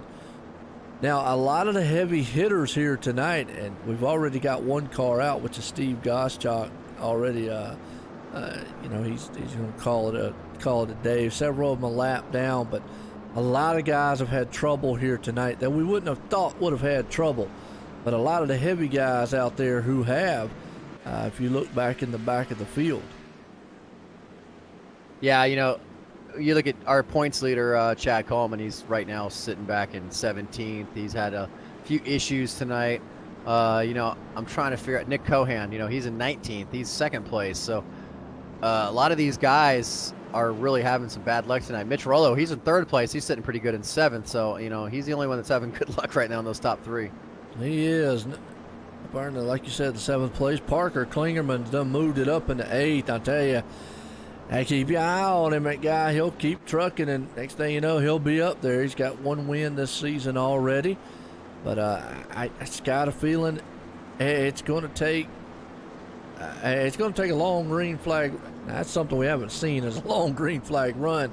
Yeah, to really to really see what these cars will do. That's another thing. It'll be interesting to see who can manage the tires for that long on a very, very long green flag run as the pace cars coming into turn 2. But it would be interesting. But as of right now, Parker's probably the one who has moved up the most in the field on all these and has capitalized on all the cautions. But we'll have to see who maybe can on a long green flag run. Yeah, definitely. Right. I was looking right behind him too. Nick Thames, he's 20 or he's 9th, and he's started in 33rd, so he's battled back up there too. But yeah, I think Parker Kligerman, he's definitely got by more people than anybody tonight. He has. You're right, Jonathan, out there. Little cautions here, but that's okay. It's racing for you. Pace cars in. We're back green flag racing. Malik Ray, he hammers it down, but EJ O'Rourke gets a good jump with him. So they're going to go door to door they'll probably be side to side heading into turn one. We'll just have to see if they can get that one took care of. I think they're going to be door to door in turn one. Yeah, this is looking really. Greg Evans is trying to figure out what's going to happen here too, I think. Yes, he is. Greg They're Evans stacking right up there. Yeah, they're all stacking up. But Lee J. O'Rourke, he wants that lead. He can almost get out there and taste it, and just wants to try to get it. He's just got to figure out the line that he needs. As all the number 25 machine drops back there in the 4th place spot. You got Rick McBride also up there. And look at that 43, Doug Roth. I tell you, we talk about him week in and week out. The paint schemes. Man, he's got some of the. I love that 43 paint scheme he had. That 43 is always a nice paint scheme. And I was just looking at Greg Evans. He's coming out of the tunnel turn there. He got right up on EJ O'Rourke, got the momentum, and dove underneath him and got that 2nd place. I don't know. He seems like he's on a mission for Malik right now. And then actually, it looks like EJ's getting a run on him here going into 1. Yeah, I tell you what, man, EJ looks like he's going to go, but they're going to go single file right now. Watching Doug Roth there, Parker Klingerman, he's got a little damage on the front nose of that machine. Might be hindering him just a little bit to try to get up front. The man is kind of falling off the pace just a little bit there. You got Mitch Rollo behind him. You've also got, look at that, don't blink, Justin Fuller, pole sitter here tonight. He's moving up there. He's on the inside there of that man, Mitch Rollo. So he's moving it up into the 8th place spot. Yeah, he's had an up and down night tonight. Started on the pole and fell back. And now he's back up here again to the front. So, and like you said, Parker Kligerman, he's right there battling on the bottom. He's battling right now with Brett McBride. He's got that front end damage, but I think if he's tucked up behind another car, it doesn't really bother him as much on the straightaway. But now he's just kind of out on his own right there. And 43 is going by him on the high side. Man, and they both came off the turn 2 or turn 3 right there, and they almost slammed, real loose, almost slammed each other as they head door to door into turn 1. Justin Fuller's right there behind him. Yeah, this is a great battle on the track right here. Justin Fuller goes to the inside. He gets some momentum on Parker Kligerman. Then you got the 96 coming right up behind Parker. I think that front end damage might be hurting his top end just a little bit. Unless he's really tucked up behind somebody, I think that that car is a little bit wounded. Absolutely, and that's going to happen here, this big a track, long straightaways. You definitely got to have aerodynamics do play a factor. A little bit of draft here. Doug Roth up high. Man right now on the move and on a mission. That 55, watching him, Justin Fuller. He dives on the inside of Doug Roth out of turn 2. Runner caution. Another caution. I'm trying to figure out what this yellow is. Oh, I hate to see who it is, but it's KC Duncan. I'm going to tell you, and he looks like what happened there is just contact between him and the 38 machine. Go back and watch one more time, different angle here. He was running, and Nestle Quick Machine got up there. Looked like maybe his spotter didn't tell him that he was clear. So they were running hard, almost tried to take it 3 wide. Contact, and KC nowhere to go, hard into the wall. That guy just cannot catch I'm gonna tell you, he's gonna have to drive a car. He gets out there in the donut machine, and everybody wants a donut. Now he's out there in the target machine, and he's got a target on his back. Yeah, that was a brand new paint scheme he came out with tonight, that target machine. I hate to see that for KC. That machine really got tore up there. He just a victim of circumstance. He came up a little bit, and the car was there, and it's just got him turned around. Yeah, I hate to see it, man. Good guy, man, there, KC Duncan. But, man, it just seems like week in and week out, he just cannot catch a break here on the tracks. And I feel like I've jinxed this race tonight. I was hoping we get long green flag runs, but it just looks like we're getting a lot of yellows here. And I know it's being it's got to be frustrating for a lot of these drivers because, like I said, it's just under yellow, it takes so long to get around here. It looks like our leader might be coming down pit road. Yeah, I think all of them are. Well, I mean, like I said, if people want to watch it on Twitch, we're live on Twitch also, OSR Network. We're on both of them, YouTube, Twitch tonight, and obviously, I didn't do the Facebook one tonight. Oh, okay. iRacing Live. I mean, obviously, it's on the front page of iRacing Live. A little thing, click down there, it'll bring up the forum. But yeah, I didn't do the Facebook Live tonight. Normally, sometimes I do, but I just did the YouTube and the Twitch one. As you see, they were out there talking about it. And hey, personally, since y'all on that subject out there in the chat, personally, I'll be honest with you, I do prefer Twitch. I like Twitch a lot better, but the fan base is over on the YouTube side. Really is on the Facebook side, a lot of things, but YouTube side, And plus, I just can't give up that many subs that I got on the YouTube to go to Twitch. So, yeah. But I do prefer Twitch, though. Yeah, I do too. You know, a lot. Me and some of my teammates, we and friends of mine, we all do it. We all stream on Twitch or whatever. It's just just some people prefer different platforms. That's just all it is. It's not not one's not better than another. And that's why I actually give the option out there. It's kind of cool. Like I said, pick your poison. That's what I kind of tell them. Whatever you like to watch it on, go forward. Kind of get all the people out there. Like you just said, a lot of people that are different, but. Well, Eric Arnold back up front, the 31 machine, and Jose Gonzalez up there. He's been able to muster this thing back up here. We're getting down here close to, it's pretty much go time at this point. Kind of run what you brung, business is picking up. That's what I like to call it. And the two things, Don, I always like pointing out. Obviously, last lap, that puts an end to it. Normally with 5 laps to go, and we pretty much can say that with 5 laps to go at this track, as big as it is, if a caution comes out, it's going to put an end to it. So with where we're sitting at right now, we're getting at about that 15 to go mark. Yeah, we're getting close to the end there. And, this is going to be the best, unfortunately on the restarts, is the best opportunity for a lot of these guys to pass, because it is very hard to pass here. On fresh tires, it's going to be the best opportunity.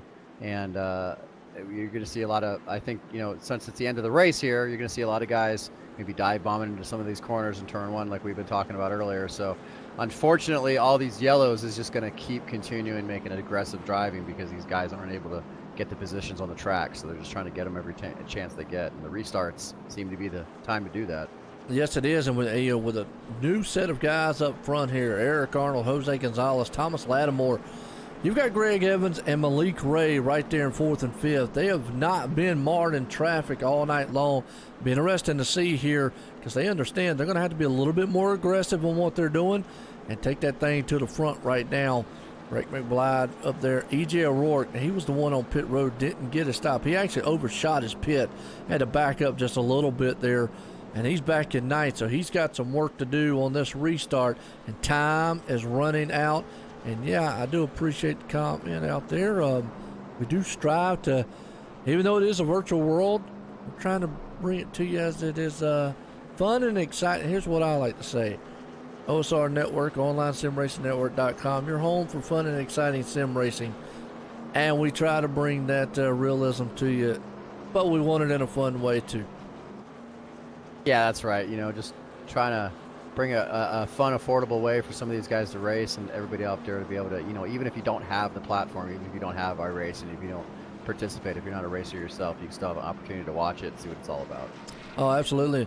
Love racing, man. I love it throughout the board. I like the dirt track, oval track, road racing. Oh, man, they could be out here racing, man, with golf carts. I don't care. Lawnmowers. Yeah, lawnmowers, whatever. Yeah, it doesn't matter. Just love racing all. A lot of guys get wrapped up in the, I don't like this. I don't care. If it's fast and goes, I'll watch it, man. It's good stuff. Might not watch it all the time, but it just like racing in general, and love calling these things. I've said that a million times. I do appreciate the fans, the viewers, the leagues, and the drivers out here for all the success here, the channel-wise, and allowing us to, allow myself and everybody to come up here and bring this on. It's fun. Definitely the Sim500 here, and Transervice coming on board, title sponsor for the Sim500. I definitely got to thank Sim500 along with all the other leagues that I do. Thank them for it. So we're getting down to, it's probably going it's been an exciting race, but with 15 to go, going to be less than 15 to go. We've seen aggressiveness all race long, Don. Man, what are we about to see here in these last 15 laps? I don't see anything changing whatsoever for this race. More aggressiveness. These guys just dive bombing each other in turn 1, pushing and shoving. They don't care now. There's less than 15 to go. It's go time. That's all it's about. That's what I say. It's business is picking up front. It's run what you brung time, and you throw everything out the window, friendships and all of it. So teammates, everybody should have fresh tires, except like EJ or whoever had problems. The top 3 doesn't. Okay, well then top 3, but they're not that bad, I don't think. We'll see. They're 9 laps on their tires from what I'm seeing. And Greg Evans is the first one on the newest set of tires, but we're going to see. He's the one to watch. Pace car comes out, drops off on pit road. They drop the hammer as the 31 gets a good jump. Jose Gonzalez does not get the run he wants, and there's Greg Evans all over the back tailgate as they head off into turn 1 here. Look at Malik Ray take it 3 wide.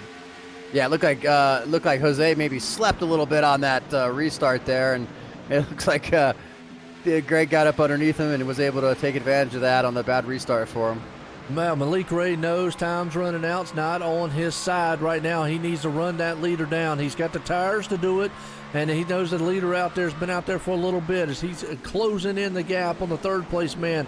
Battle behind him right now, Jose Gonzalez and that guy Justin Fuller, who has come from the back of the field back up front. We questioned the pit stop earlier, but he's back up the 4th. We got a change for the lead right here. Good battle with Greg Evans passing, is that Eric Arnold there, coming out of 3. Oh, we got a wreck behind him. Yeah, that was Chad Coleman, and I just saw it at the corner of my eye right there, and I'm trying to get on his name. Wreck. But they're still wrecking. Yeah, he's Look like Jonathan Lockhart was involved. 25 Thomas George was involved. The 20 was involved. Yeah, the 20 is where it started. I know that because I was watching it. All right, here we go. And he is stuck on pit road. It looked like they were 3 wide coming out of 3, and they just all ran out of room. And then somebody hit the end of pit road really hard. Yeah, let's watch the replay here. Yeah, Jose kind of backed up, got 3 wide. They came out of turn 3, and they went contact when they did. And then the 20 machine, well, he's stuck in the barrels, folks. Wow. Yeah. He might be picking some sand or some water out of his face for a little while there. Chad Coleman definitely. He hit it with the rear, the right rear, so maybe that crash was survivable. I'm not sure. But I'm gonna tell you what, Jose Gonzalez took a hard lick into the wall back there. I hate to see that on his end. You've got Mitch Rollo was involved, but yeah, they were 3 wide. And they were just all like a bunch of ping pong balls back there. It looked like the 20. It looked like the 20 kind of bounced off the 25 just a little bit, and then it just all went from there. It was close racing. You got 3 wide coming out of turn 3. I mean, it's just everybody's battling for that real estate right there. Wow. So that one, crazy. Well, Greg Evans, he's out front here. Probably by the time we go back green flag racing, we're going to be 10 to go in here. You got Eric Arnold sitting in second. Greg Evans, he's on the same set of tires Malik Ray and all those guys. Eric Arnold's the only one who was on different tires. Older, but then you've got he's got older tires. He's the older tires. Justin Fuller, he's on a good set. Rick McBride. And Mitch Rollo, but he got a little contact on that last incident. I don't know if that's going to hurt him or not, but I think you need to the man to watch. Probably going to be Malik Ray. He's going to come, and Justin Fuller. I think those two are going to come through like some mad men. Well, I don't know. Greg Evans is really, really hungry. He's in the spot to get it. He's where he wants to be late in the race. He's in the lead. This is an opportunity he hasn't had in a little while. The last few weeks, he's really been battling for the win, but I don't know. I think he's really hungry. He wants that win. You know, I was talking to him before the race when I was down on his channel, and he did tell me that he would talk to me after the race. So I'm not really sure what that meant there. So we'll have to see. Well, maybe he's predicting he's going to win this thing or be in a top 3. So there you go. Right now he's in the catbird seat. He's out front in first. And when this thing goes back green, it's going to be right at 10 or less to go. And like I've said before, we're either going to be running to lap 60 or we're going to be running a lap about 55 here for caution flies, because normally it takes a solid about 4 laps to get around this place. So one of them 2.5 mile tracks, huge here. It has been a good one so far. I just you want to make a wager on maybe we go green flag the rest of the way? No chance. I'm not betting on that at all. I don't think I honestly think we got this. You know, this race is supposed to go to 60. What are we showing right now? We're gonna have about 11 or 10 to go when we go back. The lights are still on the pace car right now, but they should go off here, I would think. No, they're still on. Okay, so we're gonna have a couple laps. We're gonna have under 10. So, like you said, you know, if we get a couple laps in and then we get a caution, it might be over. So, there's no reason why anybody's gonna stop being aggressive at this point. All they see is checkered flag from this point on. So. And you know, you bring that point up there, and you know, people be out there, well, why don't these guys been coming? Well, it is go time. I don't blame them. I mean, as a driver, you have got to go at some point. You've got to make that commitment and take off. Greg Evans knows that. He's got to protect his real estate up front. Eric Arnold, even though he's on an older set of tires, he's going to have to do everything he can to maybe stay up front there because he knows he's going to have a hard charge. And Malik Ray, Justin Full, and the rest of the field behind him are going to be coming up through there. So it'll be interesting to see what happens on this one. It will be less than 10 to go, probably about 9 or 8. I'm going to say around, if the lights go off this time, it'll be 9. If it goes off next time, it'll be 8. Yeah, definitely. And like you said, it takes so long to get around here. That could be it if they go yellow. We'll have to see.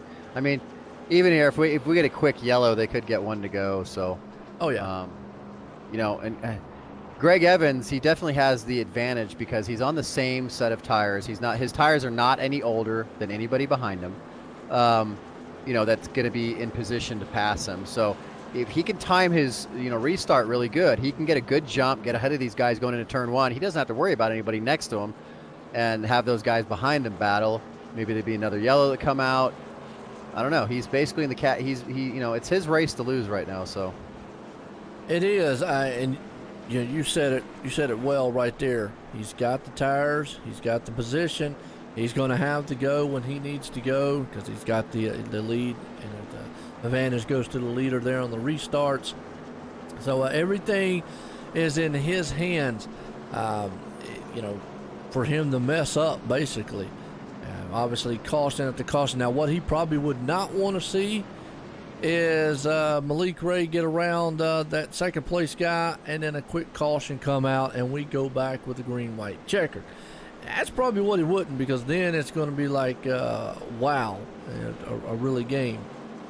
Yeah, the best scenario for Greg right now, he's going to be, we talked about before, he's going to have the advantage for the start, is for him to get a really good start, maybe get 1 or 2 laps of racing in where he can stay up front in the clean air, and then if a yellow comes out, he's golden. Looks like he'll be able to walk away with it. But, maybe these guys will decide to go green the rest of the way. Never know. And if they do, then he's got to worry about, does Malik Ray have enough to catch him and run him down?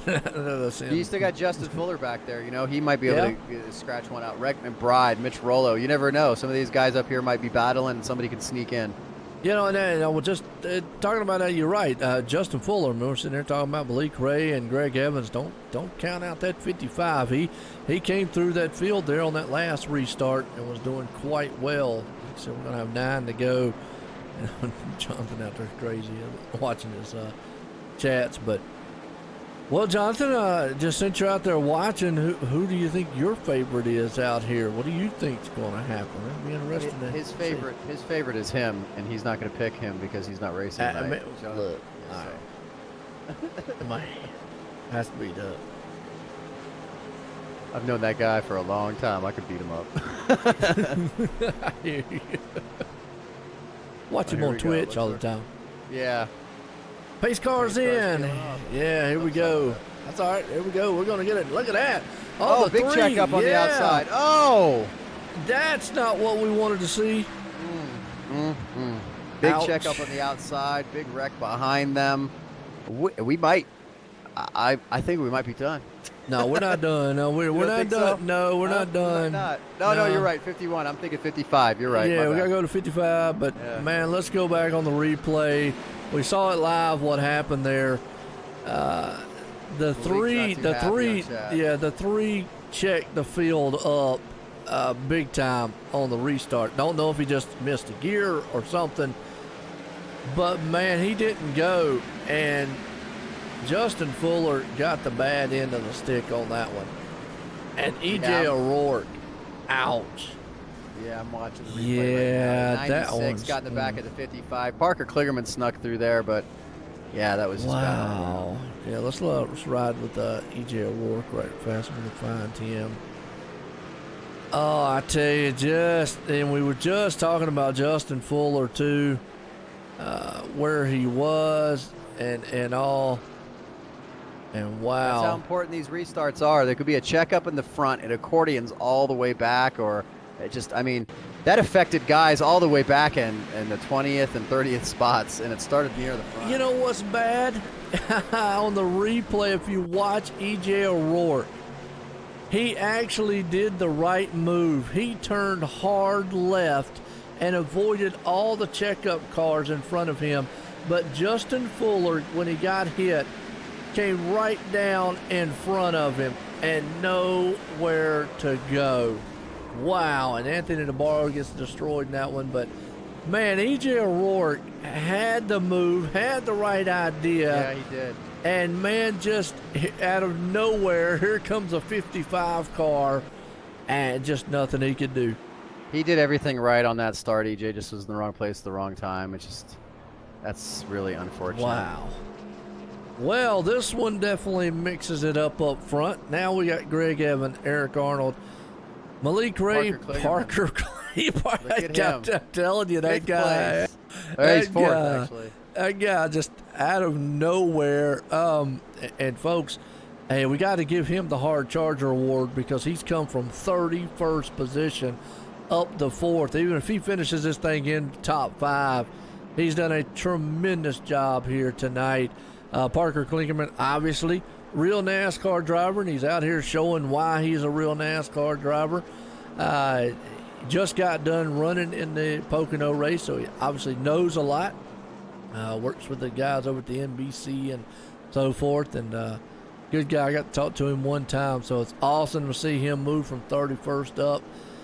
He's going to definitely have some bad, fast dudes, though, to get around. Malik Ray, Eric Arnold, and Greg Evans, if he wants to pull this one off. Yeah, definitely. We'll have to see how it goes here. Let's see. I think my scoring's wrong. For some reason, it's still showing E.J. O'Rourke at first for me. Yeah, it was for a second. He actually, when he went back, I guess it's kind of like you got to wait till they go around. Yeah. And he's in pits road. He's on pit road now. Yeah, he's definitely too damaged. So, yeah, Greg Evans still in the lead. Eric Arnold, Malik Ray, Parker Kligerman right there, Thomas Lattimore. Wow, the front has definitely, changed up a little bit here. Yeah, I don't know what happened to Greg. I don't know if he just spun some tires or missed a gear, or I'm not really sure what happened on that restart. I am not sure what the rule would have been if the P2 would have jumped the start or not. And actually, that's a good point out there that you brought that up, because that is exactly what it looked like he was trying to avoid doing, jumping the start on the leader. And when he went, the leader didn't go, and he realized it, and it looks like he went back on the brake or off the gas and then got back on it, and it just jacked the field up. That's pretty much a good explanation. If you watch what happened up there, I think that's pretty much what his intent was. Not that he was meaning to, stop the field or mess them up like that. I think it was he understood he almost jumped that start. So I'm not sure. Don, what is the ruling on that? I wish I could tell you. I think the best thing is the admins will probably review that, because I'm looking through the chat on the race, and somebody's already called for the admins just to basically review that after the race, just to make sure that everything was legit on the start. Sure. They'll if there's penalties that they feel need to be handed out after that, then I'm sure they will. If it's an accident, if it's just somebody missed a shift or something to that effect, then I would just deem that as like a racing deal and go from there. And that's the other thing too. We're not in the car with him. We don't know. Could have been him missing a shift too, and that's what I kind of checked it looked at. But you do bring up another good point out there in chat. Is looks like also could have been that he realized he was about to jump the start, backed off, and went. And again, hey, like you said, I let the admins deal with that stuff. That's their job, exactly. And then also they'll get that straight after the race. But unfortunately, though, what that does is a lot of good cars suffered, and two of the major one there's E.J. O'Rourke and Justin Fuller that we can see. I mean, a lot of other ones was involved in that one, but man, took out some good cars. Yeah, Fuller definitely had an up and down night tonight.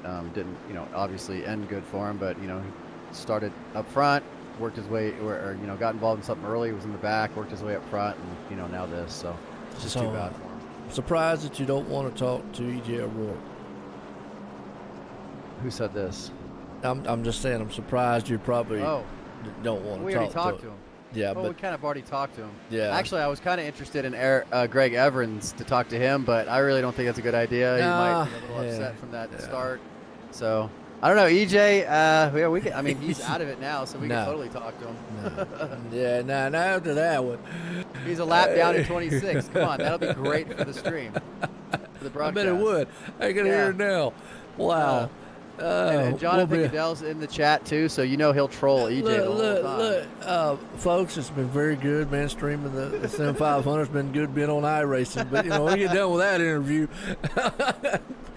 because there'd be a lot of bleeping in that interview. Yeah, they're absolutely. Because here's the bad thing.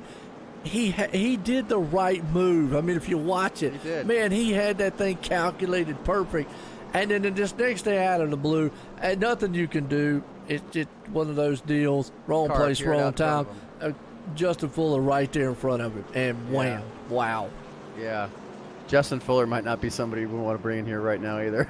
Now he's one, but it's just unfortunate. Those guys, man, work their way up all night long. I know the frustration, and it is bad. I mean, we can sit up here and talk and whatnot about it. It is bad on their end.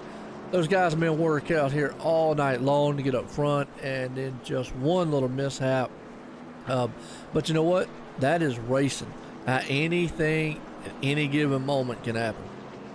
Yeah, definitely. And I know I've been through a lot of headphones because I've been frustrated and thrown them around after a race. So this is definitely a race that maybe some headphones took some abuse tonight, or a keyboard or two or something. Who knows? But there's some definitely frustrated drivers here tonight. I know they're frustrated with the cautions, but we're almost done here. This will definitely be the last flag of the night, whatever. If it's going to be a white flag, a yellow flag, whatever it's going to be. Now, when you said that is one thing that I have never done, as mad as I've gotten at games or anything. And I guess the reason is because I'm just a poor white guy, and don't mean that, if that offends anybody out there, sorry. But don't care either. But anyways, so I kind of take it easy on my equipment because I can't afford to replace it. So usually I think about it. Sometimes my emotions get the best of me, and I've been through I've definitely been through headphones more than I've been through anything else, because especially if they're wireless, because they can go across the room pretty easy. Yeah. There you go. There you go. Little road rage, And road rage, yeah. We'll call it virtual rage. There it is, virtual rage, yeah. I'm looking at some of these cars on this restart, and there looks like, there's a car crab walking in the back on the high side. There's the cars right behind the 78 car there at Brett McBride. They got no front ends, and on that high side further back, he's crab walking. Yeah, he's got Doug Roth, Chad Cole up there, no front ends on him. Parker Klingerman's got damage. I mean, your top two guys are your main ones, and obviously Malik Ray, he's going to look to go on here. So it's going to be interesting to see what these guys do back there in the back. And we're about to find out here as the pace car's pulling them off into turn number 3. I have to get that out. As usually I'm used to saying turn 4, but turn 3 here, Pocono. It's a good one here for the Sim500 Monday Night Money Series presented by Transervice. And here we go. This will be the final restart. No matter what, as the pace car ducks off on pit road, and that man in the number 3, he gets a good start this time. The 31, though, here comes Malik Ray and Parker Klingerman. I'm going to tell you what, if he jumps up to the top 3 here tonight, if he jumps the top 3 here tonight, boy, he'll be all giddy. This is what Greg Evans wants to see. He wants to see those guys go 3 wide into turn 1, and Parker Klingerman on the high side there with Malik right below him. So tight racing. Oh, and then it's just good racing. But I'll tell you what, Malik Ray's got the better tires. He's probably going to win this duel here as they head off. But boy, Klingerman's definitely still not giving up that high line. He's sitting in third. They'll go nose to tail heading off into the tunnel turn. And Greg Evans is loving this. He wants to see these guys race as hard as they possibly can. Oh, Klingerman got off the wall a little bit in the turn. He ran that thing. He was all over the back end there, Malik Ray. The problem was he slams the inside wall, loses a lot of time, drops back to 5th right now. As they come across the line, we're going to have 4 to go in this one. Greg Evans is loving every minute of this one up front. Can Malik Ray run him down in the closing lap? I don't know. He's trying right now. Greg Evans has got the advantage because he's got that clean air going into turn 1 there. And Malik, you know, the 31's not too far behind him, but I don't think he really has to worry about that too much. He just needs to make sure he runs his line, does the best he can, and he just has to try to get, you know, if Greg screws up his line or messes up in any way, he'll be able to gain that advantage and maybe able to get by him. Well, I'll tell you what, a guy we're looking at right here, Nick Cohan. He is up to 9th place already, so he's had an up and down night, and he's looking to maybe get a few more spots at the end of this one. Yeah, he's trying to salvage his night tonight. I think he's second in points, and he wants to try to be able to, get as many points as he can tonight. He had an up and down night as well, and I think he's just trying to finish maybe in the top 10 and see what he can do from there, and salvage as best as he can. He's been in the back just trying to fight his way up there. So far, looking good here. You also got Thomas Lattimore and Chris Jaboo right there in the 10 machine, making moves up to 9th place. Might talk about him tonight. Yeah, he's definitely made his way up. He's started 23rd, and now he's cracked the top 10. Looks like if he just keeps staying up there and can keep Rick Thompson behind him, he'll have a good top 10 finish, good solid run tonight. Looking back up at Greg Evans, looks like Malik might be catching him a little bit, but I think he might run out of time here. Yeah, I got 3 to go when they come across. He is running him down ever so slightly, but man, he catching and passing is 2 different things. Go back here to this battle back here about the 8th, 9th, and 10th spot. Nick Timms, another guy I haven't mentioned tonight here. He's up there with Rick Thompson. They're on the top 10. That 3-yard Parker Kleeman's around. He is hard in the wall. That's going to pull a caution. This game's over. It's done. Wow. That's going to be the win for Greg Evans there under caution. All right, Parker's going to go back, man, and he's going to be like, man, I can't believe he showed me wrecking. But we're going to see it. The 38, they were 3 wide. They just got contact between him and the 38, and he took a hard lick into the outside wall. Wow. There was a gaggle of cars there. Those 5 cars were really battling hard, and then, Parker just got a little bit of a clip there at the end. Yeah, he got a little bit tight going into that turn and went up the track, had to get out of it. And like I say, they went 3 wide. Just a little bit of contact, hard racing. Wow, to end this one. But man, Greg Evans, well, you said he was going to talk. He told me he was going to talk to me at the end of the race, and I guess he's going to talk to you, but still. Well, hey, I'll let's talk to him. That's fine. Doesn't matter. That way it'd be right. Malik Ray needs to go back behind him. I don't know why I show him Malik Ray in front of him. Oh yeah, they'll fix that, I'm sure. Yeah. It should be over now. And then Stefan. Yeah, there's no. He finished 3rd. That's a great run for him. Absolutely. Yeah, Stefan Marinac. We haven't talked about.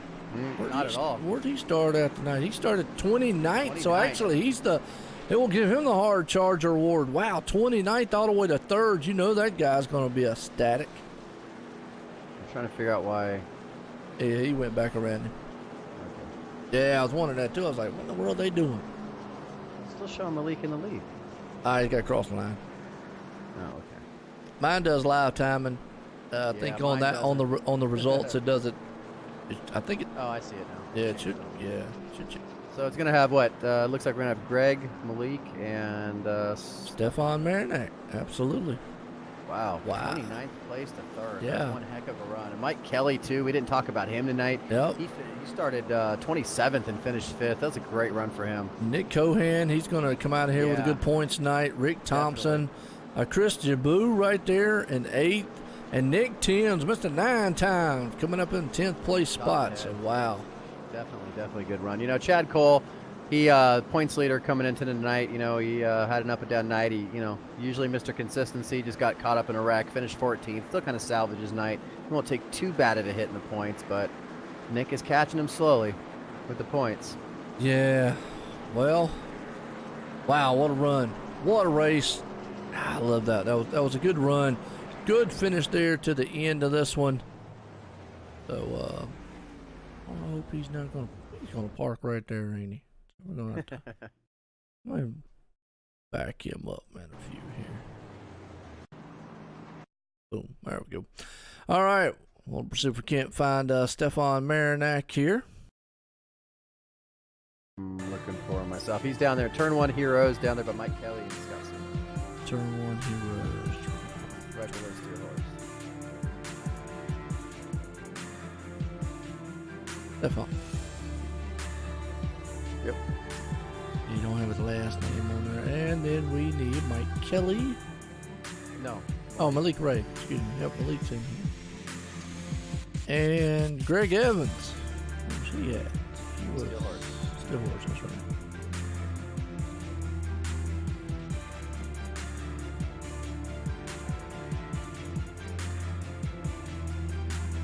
Alright, good deal. We got them all up in here.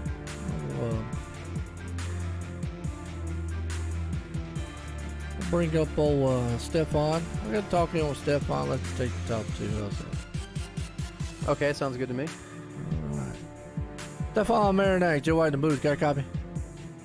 Yes, sir. Man, I tell you what, 29th all the way to 3rd. What a comeback. What a race. How was that car out there? It was pretty tight at the beginning. I really had to try to figure out the track, but once I started running the race a little bit, it felt pretty good. And a bunch of wrecks happened, obviously, and I got through all of them, kept my car clean, and on that last run there, I think I had a little bit fresher tires, and we had a lot less damage than those other guys, so I was able to drive up through there and get 3rd. I'm really happy with that. Absolutely. I mean, like you say, your qualifying effort there put you in 29th. You was able to stay clean all race long, and just come out of here with a 3rd place. I mean, coming into here, did you think you had the car maybe to pull off the win here tonight? Not really. I didn't get any practice or anything, and so that's why I started in the back. I didn't want to cause any trouble or anything, and it wasn't until, with 20 laps to go that I thought I could maybe get a top 5. Well, good job out there tonight. I tell you what, bringing it home here in 3rd place. Got anybody out there you want to thank? Yeah, just thank the league. I mean, this wasn't our best showing, but this is a really fun series to be a part of, and Transervice for sponsoring the series. All right, I'll tell you what, again, congratulations on that 3rd place there, Stefan. Thank you. All right, I'll tell you what, I'm going to go down here and pull and get this guy for you here, Malik Ray. He did everything he could here tonight to try to run down our leader. But I'll bring him up here and let you get talking to him when it's done. How you doing, Malik? You had a great run tonight, finishing 2nd there. Can you tell me a little bit about your race tonight? How you think it went for you? Race was pretty caution filled. Everyone kind of just killed themselves after 4 or 5 laps, so that left pretty much me and Greg. And me and Greg were faster than everyone else, and then we just kept wrecking. And we just kept wrecking, and then me and Greg just finished 1st and 2nd. So what about that restart there, that second to last restart where then we had the big checkup? I believe it was on the outside or whatever. What do you think happened there? I knew that he was going to choose the outside because, if he had chose the bottom, I would have just rolled up on him and probably had him 3 wide before turn 1. So I knew why he chose the outside, and then I knew why he was dropping back, and then I knew that when the pace car left, Eric was probably going to go, and he wasn't, and then that's what happened, and then everyone died checking up. Yeah, copy that.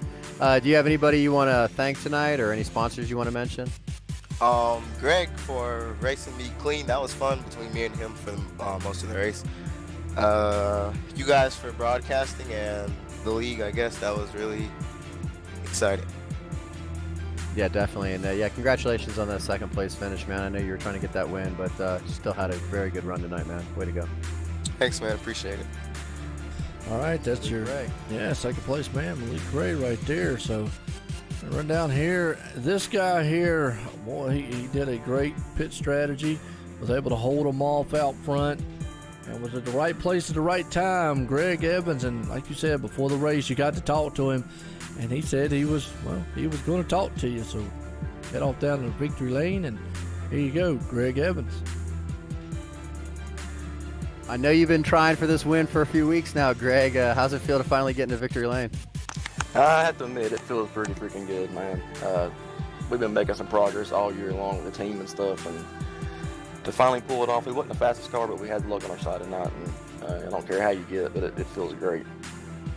Yeah, definitely. I mean, you know, a couple weeks ago, you came back from that spectacular crash at Charlotte Motor Speedway where you got wrecked out on the inside and the car went over the inside wall. And I know you've been really battling for this win the last few weeks there. You know, can you tell me anything about that restart there where we had the checkup on the high side and what went on there? Yeah, absolutely. I maintained my pace. Everybody was going early on the restarts, and I didn't want to. So I gave the pace cars a little more room, and I went whenever I wanted to go. I didn't miss a shift or anything. I stayed 75 miles an hour, and I'm not sure what a 31 everybody else was thinking, but I was going to go when I was ready, and I did. But I'm not sure what happened behind me. But you know, the pace car, the leader controls the restarts, and that's just the way I see it. Yeah, definitely. And yeah, I talked to you before the race, and you told me, you talked to me after the race, and you were right. I don't know if that was your little way of calling it the win there, but way to go, man. And, you know, a good win for Steel Horse Racing, man. That's a really good finish there for you, man. Yeah, actually, I didn't test it all this week, and I came in here and practiced about 10 minutes, and I thought that I was in left field somewhere, and just kind of found something during qualifying and picked up some speed, and then during the race, I felt like we actually had something, and I felt like Malik was a little bit better on the long run, but I knew we could stay with him, and those last 5 laps, I knew I had to just run qualifying laps the whole time, and kind of got lucky with that caution coming out, but that's the way it falls sometimes. Well, congratulations on the win, man. I'm glad to see it. You got anybody you want to thank? Any sponsors out there you want to mention? Oh yeah, absolutely. I am second. Sim Marketing Solutions, Kirkwood Transportation. I Can't Design, of course. The guys from Steel Horse Racing, they've stood behind me all year long. Folds of Honor, Mission 22, Duct Tape, Sure Tape. Thank all those guys. Well, congratulations on the win, man. Way to go. You pulled it off here at Pocono, man. I appreciate it, man. Y'all have a good one, and thank you for what you do and for the broadcasting the races. It makes this a whole lot more exciting for us. Well, thanks a lot, Greg. All right, that's Greg Evans right there, and I tell you what, he definitely pulled this thing off here tonight in a fine fashion and a thriller there too. So run here and get our unofficial results order here as Greg Evans puts it in the victory lane here tonight. Malik Ray puts it up in the second. Stephon Marinac, he's going to be the hard charger here tonight, up in the third. Eric Arnold finishing fourth. Mike Kelly up in the fifth. Rick McBride sixth. Nick Cohan, it's a good run here in seventh. Chris Jaboo in the eighth. Rick Thompson up in the ninth. Mr. 9-time himself rounds the top 10 as we look to the rest of the field. Well, a lot of guys have some bad luck here tonight. We had some guys, though, that capitalized and had some good luck here tonight. Man, what was your final words on this one, Don?